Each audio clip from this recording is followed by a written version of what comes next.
Ikan bulan atau mula-mula telah menjadi mangsa tak terduga bagi nelayan tuna yang memancing di Laut Mediterania dekat Esclave Spanyol Ceuta di pantai Afrika pada awal Oktober. Kepala Laboratorium Biologi Kelautan di University of Seville, Enrique Ostale, kagum dengan dimensinya yang lebih dari 3 meter.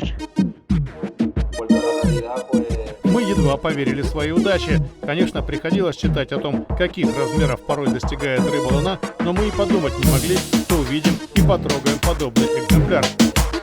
Makhluk itu ditempatkan di ruang bawah air dan kemudian diangkat ke permukaan menggunakan derek untuk melakukan pengukuran dan mengambil sampel DNA. Berat ditentukan pada 2 ton. Spesialis yang mengkhawatirkan keselamatan orang dan kapal, tetapi operasi berjalan lancar.